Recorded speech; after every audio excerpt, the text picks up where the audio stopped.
Distributors don't want to gamble. They want to prove a winner. And your product is not going to win unless it's on the shelf. Distributors are the key to doing that. The DSD system, where they buy the product, they warehouse the product, they sell the product into the store often, and then they merchandise the product, is what we Mr. Checkout do. The larger distributors, the KE, Unify, McLean, Core-Mark, they're more of a warehouse and delivery operation. You ship the product into their warehouse, they bring the product to the store's warehouse, and then the store puts the product on the shelf. Sometimes there's issues there, but we're going to be going through a day in the life of a distributor, what you can expect and how you can make the distributors' lives easier and therefore sell more products in retail. There are different levels to distributors. Oftentimes where we work, we see the distributors on a more DSD basis, direct store delivery. They buy the product from the supplier, they bring the product into their warehouse, and then they service their region, their local city, sometimes their state. And they bring the product from their warehouse into the stores. They put the product on the shelf, they get paid from the store, and they go back every week. And that's their relationships. They've built those relationships over time so that when they get a new product, when they get your product, they're going to be able to represent your brands, having your product sold into those stores. Sometimes on that end, there's no visibility for you into what stores are carrying your product. That can be frustrating. The way that you kind of judge that is by understanding on your side how many units are moving per store, and then extrapolating that by how many units are moving per distributor. You're able to get a pretty good idea about how many retail stores are picking up your product, and getting that feedback from the distributor is invaluable because you're going to find out from them what the store owners say, why they like the product, and where it's best positioned in the store. Because positioning is what sells.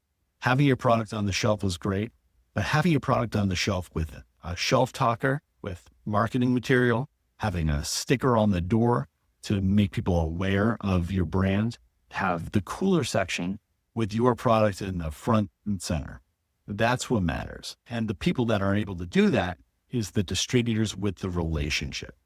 So having a relationship with the distributors is key. They are looking for margin. Typical distributor margins vary. So if you're going with a consumable, with snacks, with food that moves more volume, typically it's in the 10 to 15% range. If you're going with something that's going to be on the shelf a little bit longer, usually around 20 to 25. So understanding it's going to be in that range is going to be key. Now there's another side of the coin with a larger distributor, a Unify, a KE, McLean, Core-Mark, Hackney. These larger distributors, they work with the big branded operations, the 7-Elevens, the Kroger's, Target, Publix. They are more of a warehouse and delivery operation where you ship your product into the warehouse. They bring the product into the back of the store puts the product on the shelf sometimes. So on that end, it's a little bit more work because you're going to be working with less vision through to the final source. So working through that channel, you're going to have to hire a merchandiser if the product isn't sitting on the shelf. Merchandisers go into the store, make sure the product's in the right spot, displayed properly, has the right marketing information available. That's key, especially when you're getting started. On the back end, the larger distributors have opted to use a different kind of a business model where they take fees away and they have chargebacks, they have breakage, they have spoilage. Those kind of things are built into their contract as well as the retailers. So you're going to need to account for a 10 to 15% loss on the distributor side, as you are sometimes with the retailers on the front end.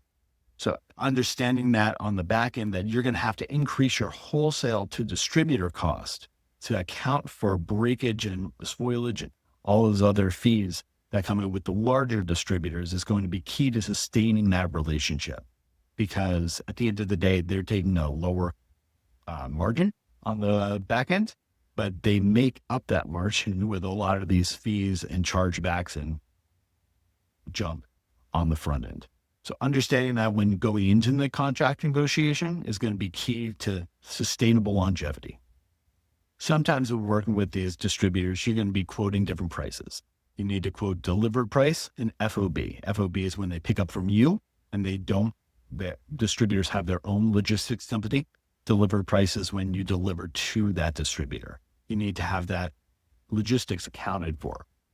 The next is when you're going to be doing a delivery to the store. So let's say bring in Walmart or Costco. They're going to take a delivery into their warehouse. You need to know how much it's going to be from your warehouse to their warehouse. That cost of logistics is all going to be built in. So understanding that cost on the front end when negotiating the price is important to being able to understand what your margins at the end of the day are going to be. Because if you're not profitable, it's going to be very hard to sustain long-term. So losing profit on the front end is fine as long as there's profit to be made on the back end, but you're not going to know that until you run all of these numbers. One big thing that you lack when going through a distributor is going to be a retailer education component. You're not going to be able to educate the retailers directly often because it's going through a distributor. You may not have that visibility. You may not have the visibility to the retail buyers or to the store managers that are going to be putting the product on the shelf. So understanding that on the front end, that you may have to hire a street team. You may have to do promotions. You may have to be able to do a road show where you go around to the stores and shake hands and do samples. That might be key to building your brands, but that's going to be a cost of branding, not necessarily marketing. It's going to be an addition on the back end. Having that built in is a very good idea when knowing your contracts coming up. One big way to make a distributor's job easy is to make it easy to merchandise the product on the shelf. If you have a box that is easy to topple or is round and there's no good dump bin or easy way to merchandise the product on the store, and they have to individually put each product in a line and make sure that it doesn't fall. Nobody wants to play dominoes, especially when you're doing a 10-hour day. So making their lives easy by having a tear away top that actually tears away easily, by putting a dump bin where it can go on the floor and you can have it easily refilled, is going to be a great idea when trying to figure out the best way to make the distributors' lives easy. Because the faster they can turn the product into the store, the more stores they can get to, the better sales you're going to have. So understanding that on the front end is going to be a great way to prepare yourselves to make a great relationship with that distributor. I hope you gleaned something from being able to understand the distributor model a little bit more. If you learned something, I would appreciate your like and subscribe. I'll see you on the next video.